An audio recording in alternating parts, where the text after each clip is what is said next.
I don't care who you are, life is going to knock you down. Listen to me, many of you right now, life's got you up against the rope, and you got to do me a favor. Like, you can't give up, you can't give in. Pain is temporary. Pain is your friend. Pain is going to take you to the next level. When you going through pain, I know what you feeling. I know exactly, because I've been there, I've done that, but you got to work through it. And the reason why most of you are not successful is because every single time stuff not going your way, you give up, you quit, you let go, and people feel weakness. They feel it. You can feel when somebody's not committed, when they're not all in, when they're not dedicated. And there's another level you get to when you go all in. Winners win and losers lose. There are going to be times that you're going to be wondering, why should I keep showing up and working my business? Why should I keep at it? Why should I keep showing up to the conventions? Why should I keep picking up the phones and making the phone calls? Why should I keep fighting for my goals and fighting for my dreams? And what I want to remind you is that you got to show up for your life regardless of the circumstances. You got to show up in spite of the naysayers. You got to show up in spite of the conversation going on in your mind. You got to show up for your life, because if you don't, nobody else will. If you want unreasonable results in your life, you've got to be willing to be unreasonable. Part of being unreasonable, you don't judge according to appearances. Part of being unreasonable, you can see it because you believe it. You must have the faith to call forth those things that be not as though they were.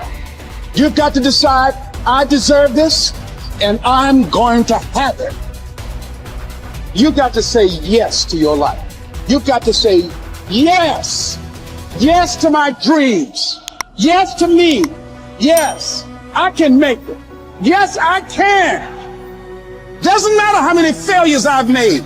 Doesn't matter how many mistakes I've endured. Doesn't matter about my defeats. Doesn't matter about what I've done. Yes, yes. I don't care about the fact I'm in a hole now. Doesn't matter about where I am. The last chapter to my life has not been written yet. If you judge me now, you'll judge me prematurely. I'm still in the process of transforming my life. I'm still in the process of becoming. Yes. The brilliance of Thomas Edison was not in his mind.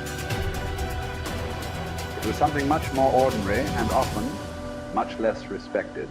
I've got no imagination, he once said. I never dream. I've created nothing. If you're someone who doesn't like Edison, you might think that this is Edison admitting to stealing his inventions from other, more brilliant inventors, like Nikola Tesla.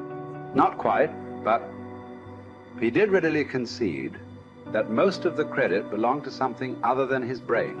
The genius hangs around his laboratory day and night, Edison said.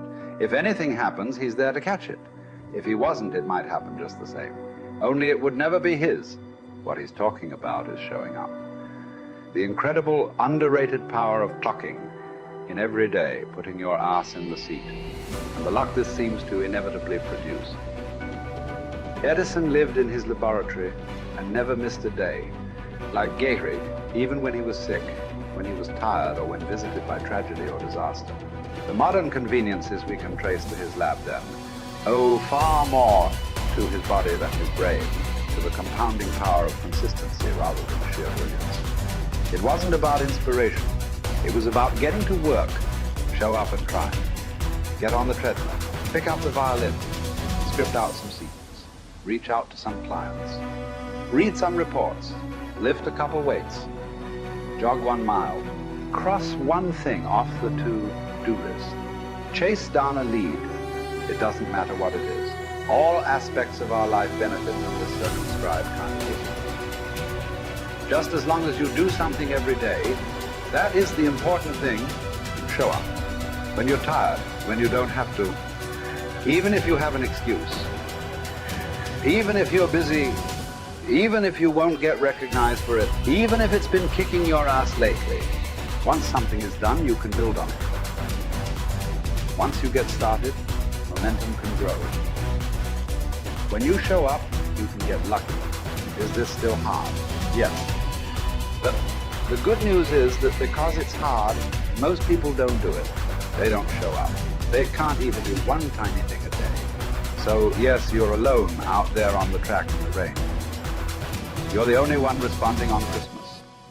But having the lead is, by definition, a little lonely. This is also why it's quiet in the morning. You have the opportunities all to yourself. Don't worry about setting any records. Just report for duty. No excuses. And here's the irony. This is also a way to break records. Consistency is a superpower. Day to day, willpower is incredibly rare. Lowell Gettrig was a solid position player and a good hitter. But his success really was rooted in the fact that he didn't miss many days of work.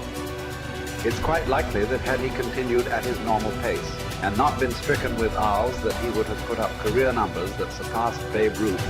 Gettrig wasn't just able to show up despite injuries and fatigue. He also had to push through ennui, doubt, and just plain not feeling it. He had slumps like we all do, but he also understood what they meant. As a minor leaguer, he had struggled at the plate and thought about quitting. The Yankees' owner sent down a scout to walk Gehrig through the very basic math of a batting average. A good hitter hits 300, and hitting 350 is terrific.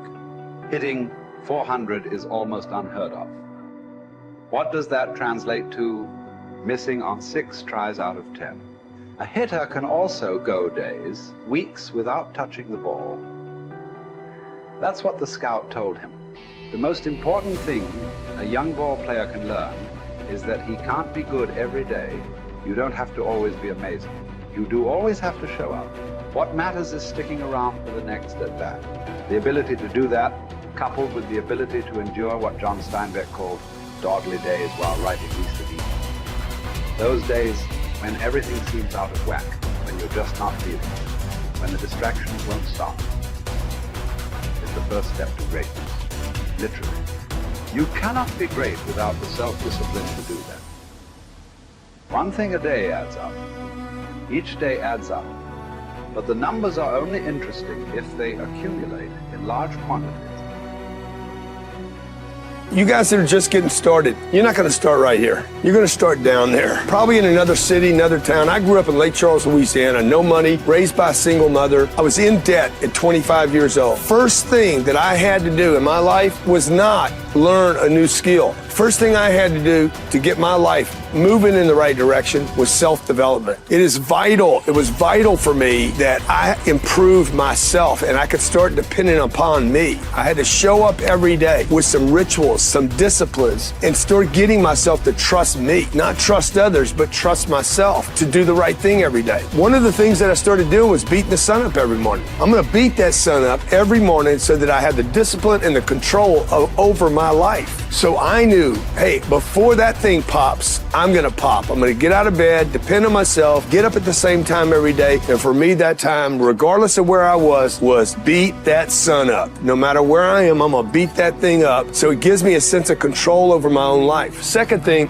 I had to start cleaning up my life and my friends and my environment. When I was younger, between 15 and 25, I was doing crazy stuff in my life. Wasting my weekends. I had the saying, weekends are for the weak. I was drinking, fooling around with a bunch of bad things, bad people. At 25 years old, I cleaned it all up. Quit going to those places. Quit hanging out with people that did not have ethics and discipline in their life. I wanted to build something in my life. I wanted to become someone. And to do that, to become someone in the eyes of the world, just beating that sun up every morning gives me the sense of accomplishment. That I did what I said I was going to do. That I woke up when I said I would wake up. And I start building respect for myself. Start believing in myself so that I can go out into the world. And maybe today when I go into this meeting that I'm dressed for, they'll believe in me as much as I believe in me. And that'll show up in a contract, a deal, maybe even some money.